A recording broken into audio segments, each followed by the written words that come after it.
Today's wise woman turns business chaos into clarity. She spent over 20 years shaping Australian companies and is a fearless strategist and mentor who helps business owners rediscover joy, direction, and growth. A former director of multi-million dollar businesses herself across different industries, she brings equal parts strategy and soul to every conversation, cutting through noise to help people build businesses that work for their lives and not the other way around. What I love about this woman is if I think, and other people who are no bullshit, Sharon's right up there in the no bullshit department, like me. She calls out the bullshit in life. And that's what I love about this woman. She's been a great mate for decades. And I really respect her as a businesswoman, and particularly because she's broken through such a big glass ceiling recently to become the first female board member of Twin Towns Services Club. So, Shaz, how are you? I'm fantastic. Well, I like fantastic. That's great. Why don't we go there first? Why don't we Yes. talk about 20s first up? Because you're Okay. the first female board member. Now, the RSL clubs here in Australia, because we've got people who listen all around the world, they're our Mm. services clubs, so predominantly male dominated. What was it like? I remember when you first said, I'm gonna get on the board of 20s. And you did. So what I was it like did. to decide all that? And then you've created so many cool ripples from it. So just start. Oh, We'll go where it goes. it's thank you, Jen. And it's so funny because I remember, I don't know, it would have to be 10 years ago. I was in a business that I was a co-founder in, and that was my property management company. There was three founders, and we got the flyer, or we got a report through that the Twin Towns, the Services Club, was having their AGM. So I was flicking through it, and then I decided to go onto the website to who's on the board. And at that point, there was like 15 men Hmm. and all of the same demographic. And I went, wow, look at all those men. It was quite amazing. I thought there's not one woman. Now, this would have been 2025, say 2015, 2016. And so still, a part of the modern world. And I thought, wow, wouldn't that be interesting one day to be on that board? Because not just necessarily, Jen, around being a woman on the board, like yes, that's in its own lane and remarkable, but in terms of the business that it presented to me, the balance sheet, the decision making, the strategic foresight that a company as such, it's a not for profit, nevertheless, but what it has to be managing, in their engine room really intrigued me and interested me. So, not necessarily, there was one part of me that thought, oh my goodness, there's no woman on there. But the bigger part, in a sense, was imagine being on that board in that business context. So, that's where the seed was planted. Okay, and then it was progressively Well, it how? came. Yeah, women Yeah. on boards. Had you been on other boards before? Yes, yes. I've been on boards like you and I, we have sons of the same age. Yes, we And do. so when my boy Jock was a toddler, I got onto my first board. And he was about two. So it was around 2002. And I ended up being the chair of that board. It was a not-for-profit, very much aligned to my values. And I've been on, this is my fourth board since then.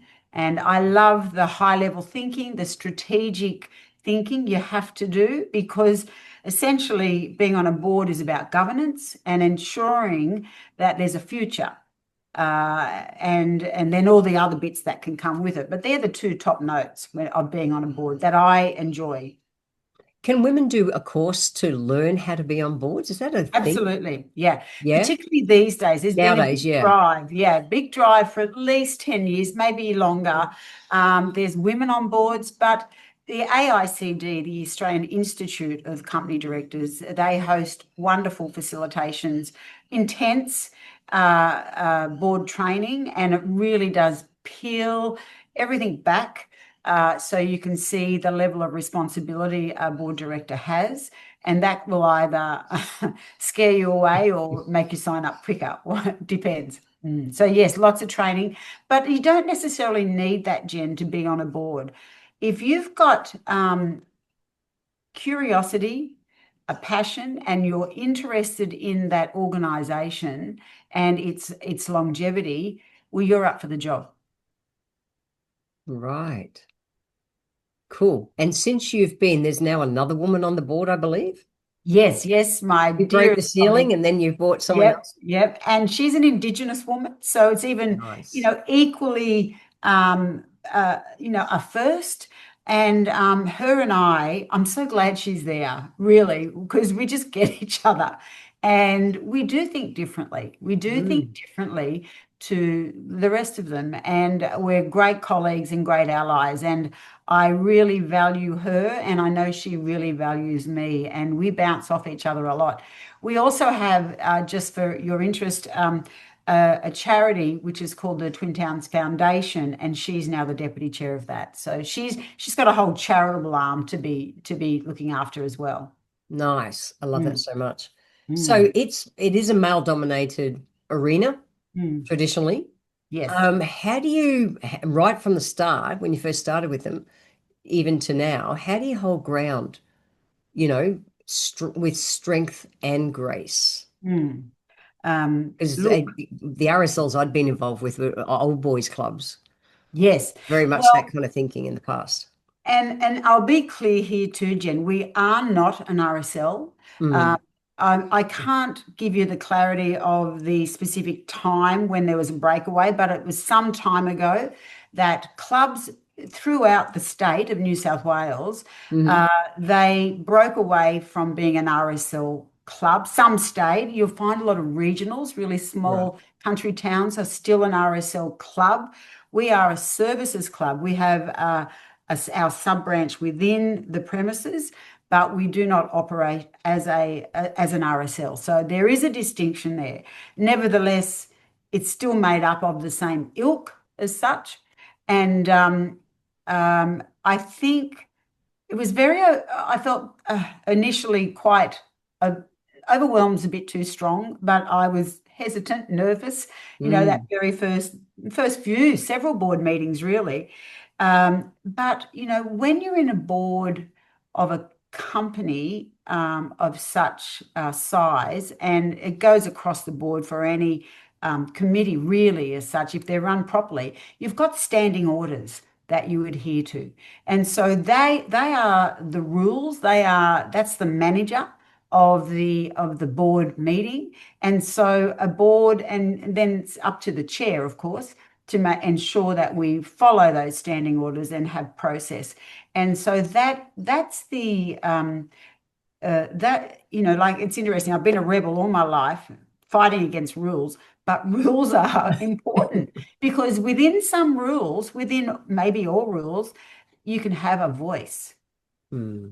And so within that board space, the standing orders enable you to have a voice, and it does go around the room. Everyone has a perspective and they're heard, and there's no sort of conflict around that. And it's been a very harmonious process ever since I've been on. It's quite wonderful to observe and be a part of. Nice. Do you think, or what do you think women bring differently to the leadership table? Mm.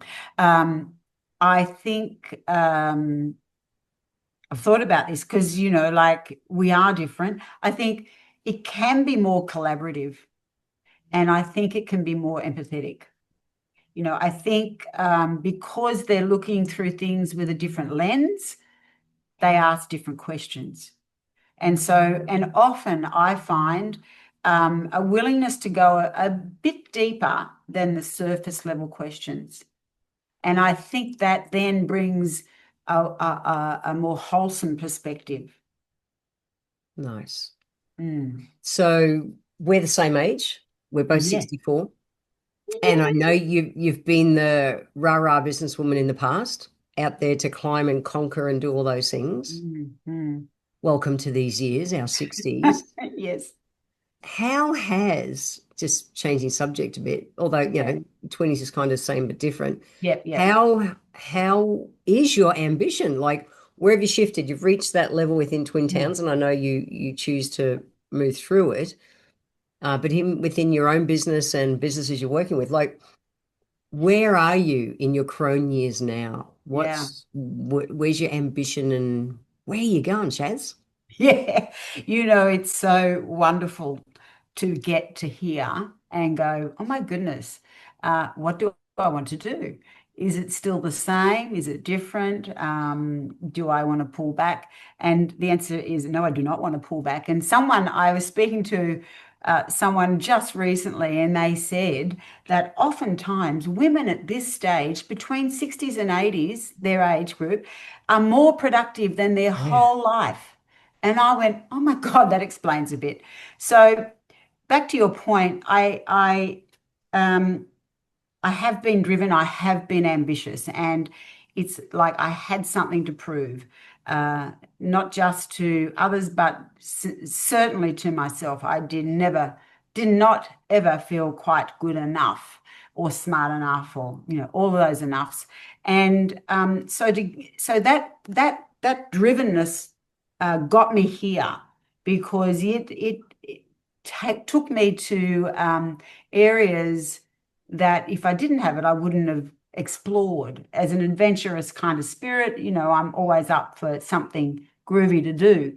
So now the drivenness has softened, and it hasn't taken away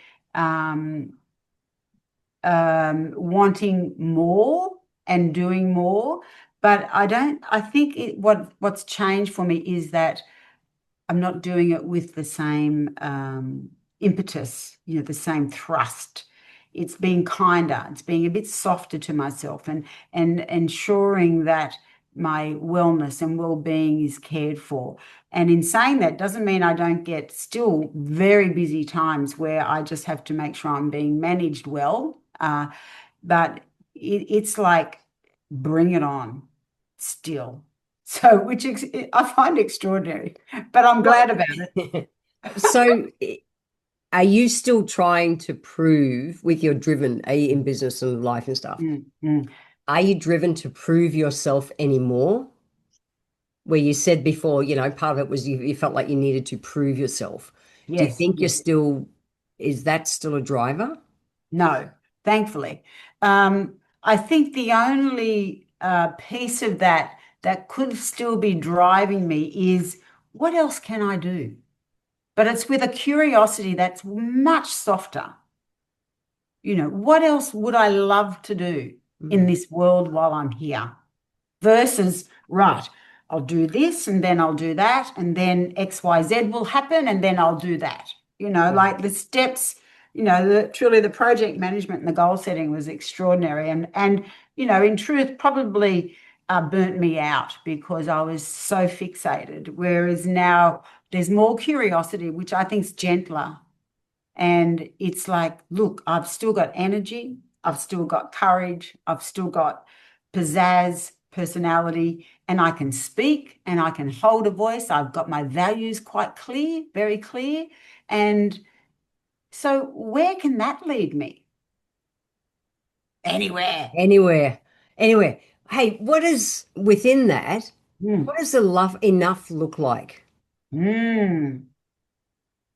Because you got all that going on. Yeah, yeah, that's It's one right. I ask myself often, when's enough, Jen? I know, Mm. and I look, I agree with you, and I truly asked myself something similar only recently because, as you know, Jen, I bought this home I'm now in a year and a bit ago, and been frenetically, renovating, and I'm at this beautiful place in it where I just love walking in and going, oh my God, this is my home, and I say to myself, is this enough?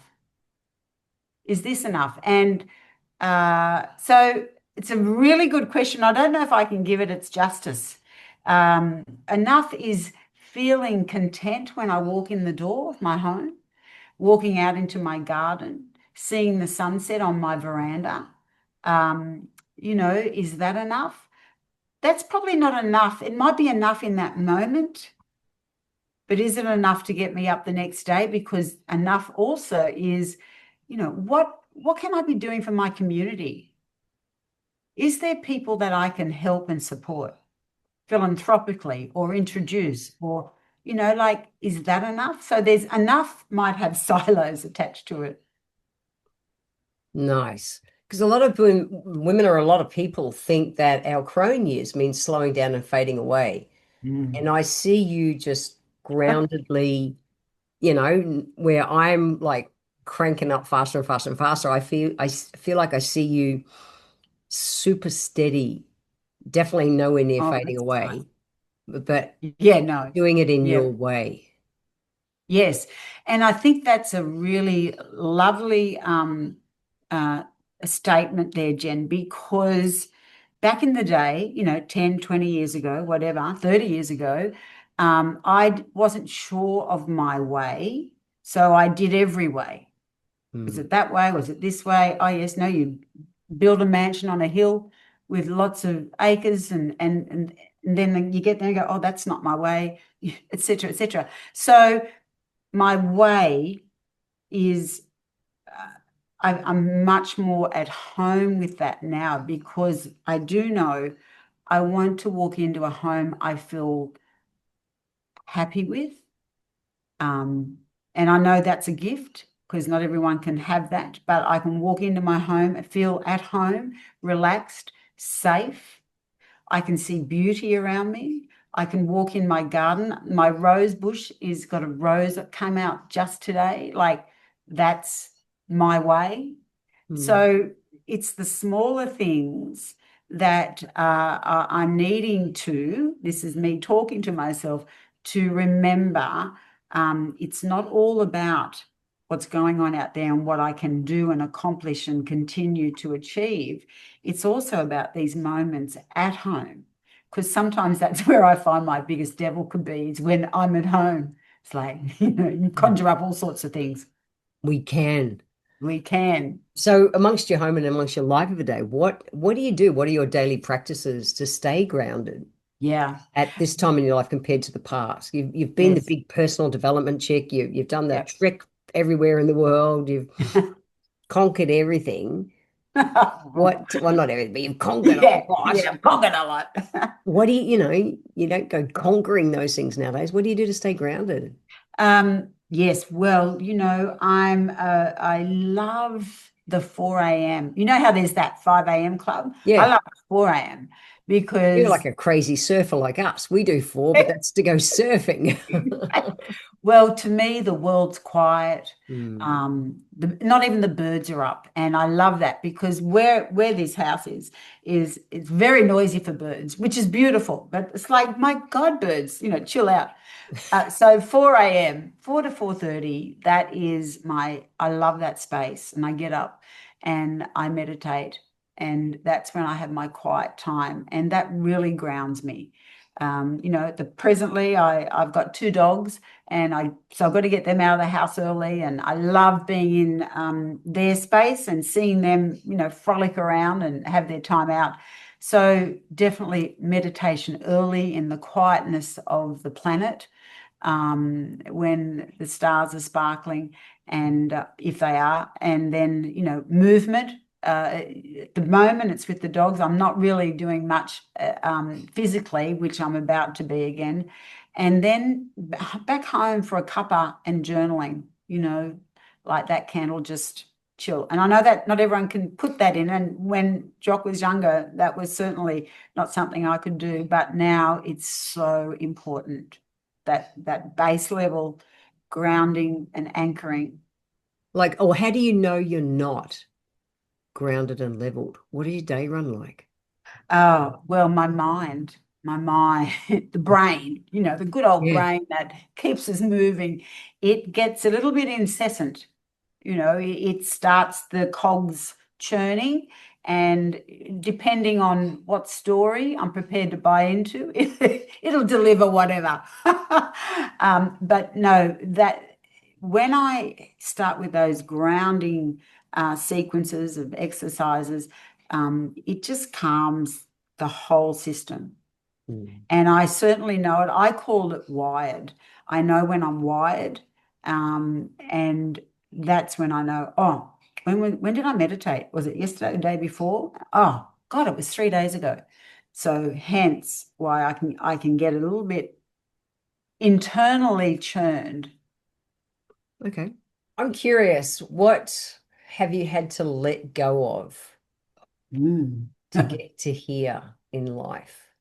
Yeah. What have you had to let go of to become more wise? Mm. It's I did sort of have a look at this because you did send me that question through, I and I did thought, send it wow, in advance because it's a big one. yeah. Identity. It's something that carries us through all of our life. And what I've noticed is as the decades roll on, every decade can present a new opportunity for a new identity. And so I think I've had to let go of old beliefs, the not good enoughs, and the just embracing who I want to be, who I am, and whatever the gap might be between that, being able to live into that, breathe into it, bring it to life, um, but letting go of so much stuff, just stuff that you think's important. Mm, Now, I know that's a big loaded word on its own, but it's got so much attached to it. Childhood situations, your own personal beliefs you get as a teenager. That those gentle, tender years, which are loaded with dynamite, are with you for so long mm, and can hold you down, but also can catapult you into places that maybe if you didn't have them, you wouldn't have gone there. So, being grateful for so much, really, Jen. Being mm. quite grateful for the tough times, the good times, and then embracing now. What excites you about life now at Oh. 64? Shaz, what excites you? Oh my goodness gracious, there's so much potential. Yeah. And I think also what really excites me is all the work, all the pre-laid stuff that's you've done as you've grown and matured, and relationships and failed relationships, and growing a child, and helping them onto their way. All of that brings you to this spot, like this. It's like on top of a hill, and the world is still your oyster, and you're looking at it, just scanning the environment, and it's like, well, where can you go? And you can go anywhere. It feels like that. There's still so much to do. And now with this groundedness of this new identity, this confidence, there's this real trust in life. There is a real trust, regardless of who's governing it all in areas. I totally trust life, and I trust that I'm divinely guided to where I need to be going next. And I think when I look back in my revision mirror, I can see I always was, regardless of the pain that sometimes takes you, to the next step. Mm. Yeah, I'm a big believer in trust as well. Yeah, it's not easy because At I times it's think fucking hard. it is. And, the biggest illusion in our life, I believe, is that we control stuff. The only thing we can control is what's going on in here and how we respond to what's going on out there.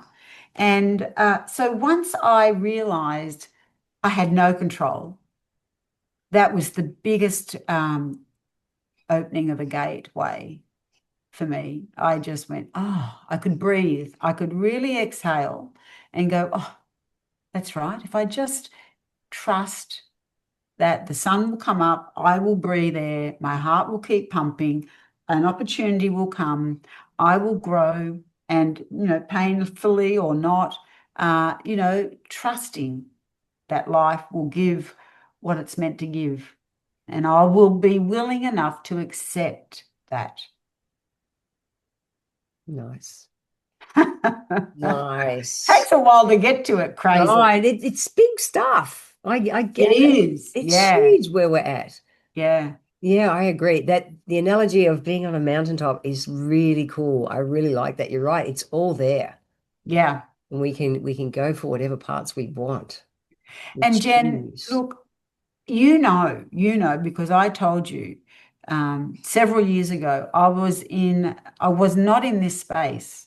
I Mm, was in a world of anxiety and I didn't know how to get out of it. And it was all consuming.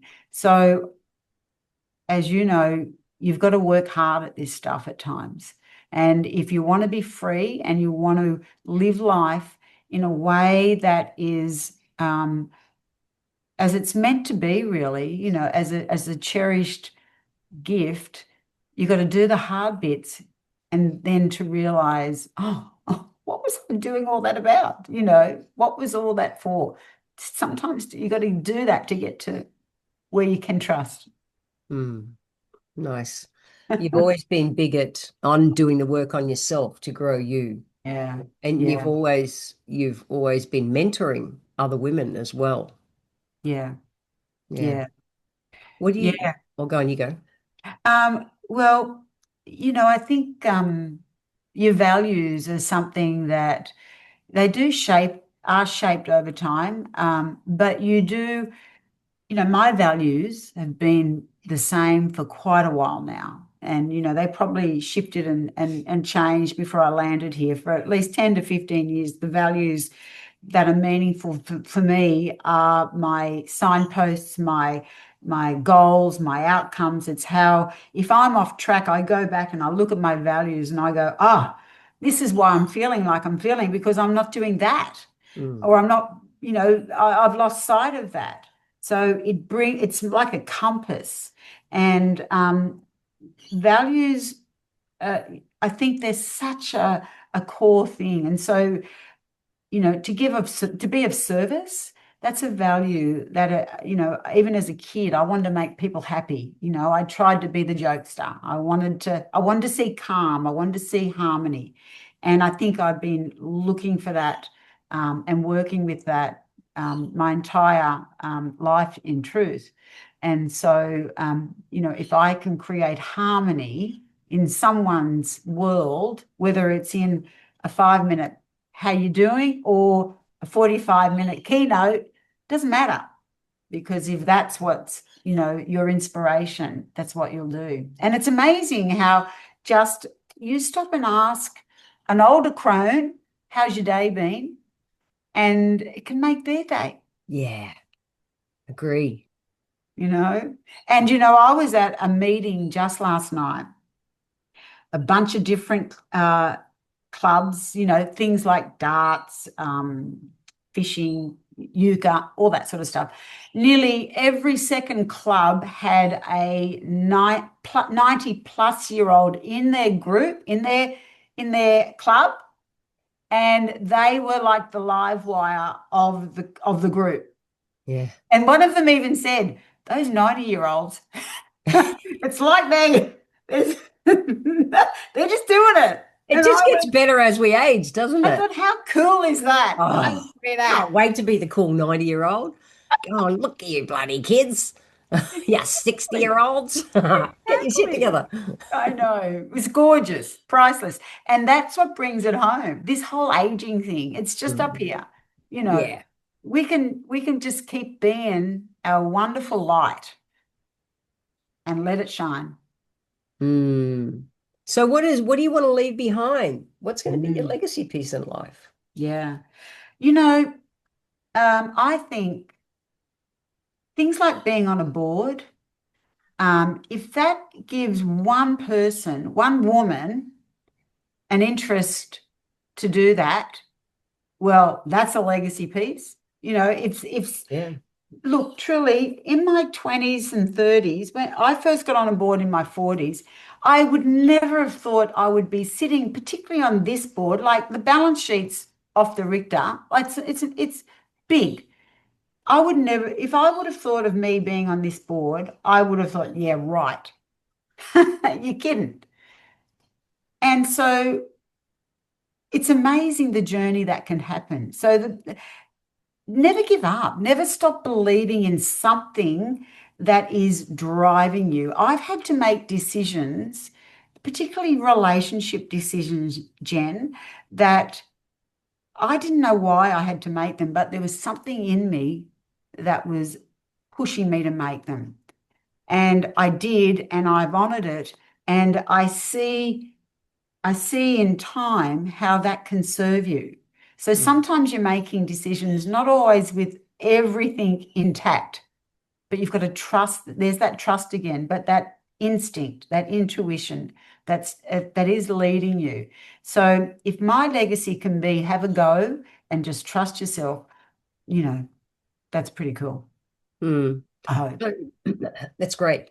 So you are a super cool chick and a single chick. I'm just curious at this age. I know, there you go. Everyone shouts as single, a fucking legendary woman. I'm actually curious um, because I meet a lot of women at this age who find potential partners intimidated by them at this age Ah. because of their confidence. And you are a very grounded, confident woman today. How's the dating scene? I never told you I was going to ask that, and it's probably No, no right or well, wrong. I'm just mate, curious no, because I meet so yeah, many women just like yeah, you, and they're like, yeah. What do I do?" Well, it's interesting. Like several years ago now, I, um, did the whole online thing, and I've had dates, and had a bit of a go, I suppose, at stuff. Um, but at the moment, it's empty but pregnant. Pregnant but empty. That's a rune saying. But Okay. I think where I've landed, like there's nothing on my scale, on my horizon right now. And it is still one of my biggest hopes that I will have a deep love again Mm. before I die. So I have trust in that and I have faith. I think what happens for me at this stage is, you know, um, you can't just compromise anymore. And I've truly had this conversation with myself where it is, well, if this is it, this is it. And I'm cool with that. I really am cool if I'm single till I die. I really am because I'd rather be happy and single than in a relationship and be compromising till the cows come home because I might feel lonely at times. Whereas yeah, no. So look, it's very interesting. I had no idea it would be difficult. You know, why is it difficult at 60, whereas it's not at 40 or 30? I don't know. The air must get thinner or something. But it has been one of the most complexing experience since I've been single, which is 12 years. And even though there's been relationships, they haven't turned into something deeper. But I haven't given up. The online thing is like, I just, yeah. So we'll see. I'm waiting. I'll just trust. Yeah, well, I met Alice in the surf in my 60s, so Yeah. we can Yeah. find it in the 60s. You can too. Oh, It's look, there. I really do have faith around it, but Yeah. it's just very interesting. But yeah, it is. And I love that, I agree. I was at the point too, it was like, nah, not selling myself out. I'm not going to Yeah. compromise. No, It's worth no. waiting. Yeah. Yeah. And I look on Channel 9 right now, they've got it's a bachelor, but it's the golden bachelor, and they're all, women from 50 to 60 or plus. And I haven't watched much of it, but just looking at it is like fascinating. Like, right. Anyway. So what one piece of wisdom would you offer women in their, well, even 40s, 50s, and 60s Hmm. to really embrace life at this stage instead of fear it? Because you don't fear it. Fuck, you're in it No, face no, first. I don't fear it. You're in it No, face first. So, it's but interesting. I meet a lot of women who do. Yeah, fear They're it. wishing it away. Yeah, they're like, oh, I don't want to get old. It's like, it just gets better. Yeah, I know. Look, it's confronting. You are not the woman you were at 40, even 50. And, some mornings you go, oh my God. But don't let that get in the way of living a good life because there is so much to do and so much to give. There really is so much goodness to share in the world. And look, just have a crack. Mm. Really, have a crack, warts and all, even all your foibles, because the foibles get sorted out. You get new ones, you'll have new things. You're a human being after all. Um, but you've just got to live as big as you can if that's what you're after. I find that I'm braver since I've gotten Yes, older because I yes, haven't got that shit in the head of being a 20, 30, 40-year-old. yeah, It's just yeah, like I care deeper, and at the same time, I don't give a fuck about what other people think. absolutely, So I'm absolutely. braver to do shit. Yeah, absolutely braver. I love it because courage. I remember courage back in the day when I'd be starting something fresh, I'd have all my essential oils and I'd have them, helping me to stay, in my power. I was thinking about it the other day, I thought, gee, I haven't had to smell an oil for a long time. I know, we just step into it. It's so Yeah, good. step Aging into is, I it. think, it's the coolest shit on the It planet. is. Not It not is. to be feared in the least. Yes, and so much wisdom. Mm. Truly, I see the younger women just want to talk to you because you've experienced stuff that they haven't. And you can see fear. Mm. You can see fear. It's like, it's okay. You'll be right. Yeah. You'll be right. Shaz, what have I not asked you yet that I need to ask you? What is screaming inside you to be said about being a woman, being a crone? Well, I have to lean into business because business became my passion. Yeah. And we know the stats. We need more women in business. We need more women in high level business zones. And yes, I know the glass ceiling and I know the pushback, but we need women there. We need women there. And that's all I can say really. And women are up for it. They really are. And I think also governance, standards, regulations are more supportive than ever for women and minority groups to be more more empowered to be in those circles. Right. There are, those the standards I'm talking about, the regulations, all of that, they've come for a reason, and they're there to support more people, women, minority groups, stepping up into places where they have a voice. So do it. Mm. What does it mean to you to use your voice? Validation, um, awareness, acknowledgement. We all come in with something to give and something to offer. And often we'll hide that because of fear for all sorts of reasons attached to that. But, the world hears it and it knows. And there are good people implementing the right things so that more people have a voice. And so I think that's the chalice we need to step up to Mm. while we can. Yeah, totally. Mm. Sharon Styman, if you could go back to your 18-year-old self with the wisdom that you have today, what would you tell her? Oh, gosh. Listen, listen, and listen and be open. Mm. Stop Mm. being such a rebel. Not Ah. being such a rebel. Fucking hell. Half of life is fun because we're rebels. Well, I You would do tell her not agree. to be a rebel. Well, I don't think I was a rebel just because. Yeah. I didn't have a purpose about it. I was just like, well, fuck you. Yeah. I was the same. Anything to just piss someone off. It was fun. I It was fun when I know. was young. But it got me into so much shit. Trouble.